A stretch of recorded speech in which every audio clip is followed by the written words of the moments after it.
पाक सऊदी ताल्लुकात मज़ीद मजबूत बनाने पर इत्तफाक। वज़ीर आज़म और सऊदी वली अहद की मुलाकात का एलामिया जारी। वज़ीर आज़म पाकिस्तान शहबाज शरीफ और सऊदी वली अहद मोहम्मद बिन सलमान के दरमियान होने वाली अहम मुलाकात का एलामिया जारी कर दिया गया, जो सऊदी खबरसां अदारे के मुताबिक SPA ने जारी किया। एलामिया के मुताबिक मुलाकात में पाक सऊदी ताल्लुकात समेत मुख्तलिफ शोबों में दो तरफा ताउन का तफसीली जायजा लिया गया, जबकि दोनों रहनुमाओं ने बाहमी शराकत दारी को मज़ीद फ़रोग़ देने पर भी इत्तफाक किया।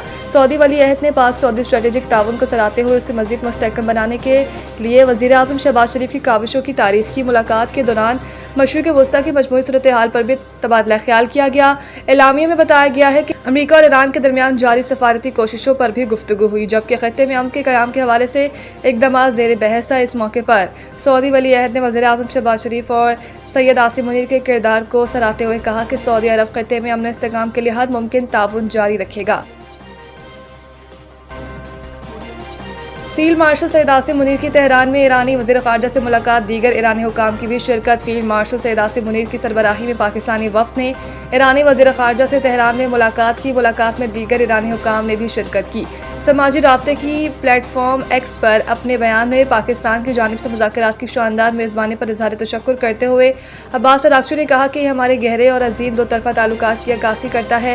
ईरानी वज़ीर ख़ारजा अब्बास अराग़ची ने कहा है कि फील्ड मार्शल सैयद आसिम मुनीर को ईरान में खुश आमदीद कहते हुए खुशी हुई। उन्होंने मज़ीद कहा कि खत्ते में अमन इस्तेहकाम को फ़रोग़ देने के लिए हमारा आज़म मजबूत और मुश्तरका है। याद रहे कि अमरीका और ईरान के दरमियान मुज़ाकरात के सिलसिले में पाकिस्तान का आला सतह का वफ़द फील्ड मार्शल सैयद आसिम मुनीर के हमरा तेहरान में मौजूद है। तेहरान पहुँचने पर ईरानी वज़ीर ख़ारजा अब्बास अराग़ची ने दीगर ईरानी हुकाम के हमरा फील्ड मार्शल और पाकिस्तानी वफ़द का इस्तकबाल किया।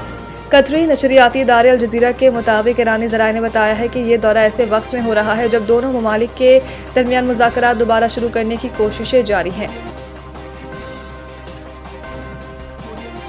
पाकिस्तान ने रवा माली साल के लिए बैरूनी फाइनेंसिंग के इंतजामात मुकम्मल कर लिया। वज़ीर ख़ज़ाना वाशिंगटन में वज़ीर ख़ज़ाना मोहम्मद औरंगज़ेब ने फिच रेटिंग्स के हुकाम से मुलाकात की, जिसमें पाकिस्तान की क्रेडिट प्रोफाइल पर तफसीली तबादला ख्याल किया गया। इस मौके पर वज़ीर ख़ज़ाना ने फिच की जानिब से पाकिस्तान की B नेगेटिव रेटिंग बरकरार रखने पर खैर मकदम और आलमी मालियाती मंडियों में फ़ाल मौजूदगी बरकरार रखने के अज़म का इजहार भी किया। मोहम्मद औरंगज़ेब ने कहा कि पाकिस्तान की मौशी इस्लाहात पर आलमी इदारों का एतमाद बरकरार और IMF के साथ प्रोग्राम्स पर स्टाफ लेवल मुआहिदा तय पा गया है, जबकि पाकिस्तान ने माली साल 2026 के लिए बैरूनी फाइनेंसिंग के इंतजामात मुकम्मल कर लिए हैं।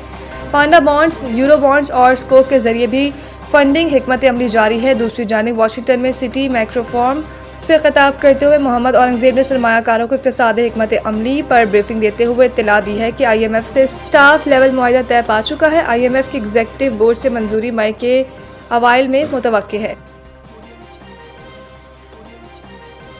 वालिद की जानिब से वफ़ात से पहले एक बेटे को प्लॉट हबा करने के खिलाफ केस में चीफ जस्टिस याह्या अफरीदी ने दूसरे बेटे को प्लॉट में हिस्सा देने का हुक्म दे दिया। चीफ जस्टिस याह्या अफरीदी की सरबराही में 2 रुकनी बेंच ने केस पर समाअत की। वकील दरख्वास्त गुजार ने कहा 1969 में वालिद मोहम्मद बूटा ने अपने एक बेटे मोहम्मद हुसैन को प्लॉट हबा किया। 31 साल बाद एक बेटा नज़र मोहम्मद अदालत आया। अदालत ने रिमार्क्स दिए। मोहम्मद बूटा के 2 बेटे और 2 बेटियां थे। वालिद ने एक को प्लॉट दिया, आप साबित करें कि आपको प्लॉट दिया है। वकील दरख्वास्त गुजार ने कहा कि दावा करने वाले बेटे ने गिफ्ट को जरा के दौरान तस्लीम किया है।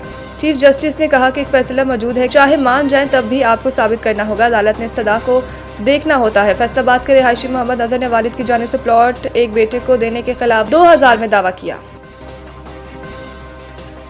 नशे में ड्राइविंग वार्नर की कप्तानी खतरे में पड़ गई। डेविड वार्नर की नशे में ड्राइविंग के बाद बिग बैश लीग की टीम सिडनी थंडर्स की कप्तानी खतरे में पड़ गई है। तफसीलात के मुताबिक 29 साला बैचर PSL के 11वें सीजन में चंद दिन की छुट्टियों पर ऑस्ट्रेलिया वापस गए थे। इस दौरान सिडनी के मशरिकी इलाके में ईस्टर संडे पर पुलिस ने उन्हें रोककर टेस्ट लिया, तो नशे की मुकर्ररा हद ज्यादा होने पर उन्हें गिरफ्तार करके मजीद टेस्ट के लिए मारबोरा पुलिस स्टेशन मुंतकिल किया गया था। वाक़ये के एक रोज बाद न्यू साउथ वेल्स ने मुश्किल में फंसे ड्राइवर वार्नर की हिमायत का ऐलान किया था। न्यू साउथ वेल्स का कहना था कि हम इस वाक़ये से मुकम्मल तौर पर आगाह और ड्रंक ड्राइवर जैसे अमल को संजीदगी से लेते हैं, मगर इस मुश्किल वक्त में वार्नर के साथ खड़े हैं। वाज़ेह रहे कि डेविड वार्नर इस मामले में 7 मई को डाउनिंग सेंटर लोकल कोर्ट में पेश होंगे।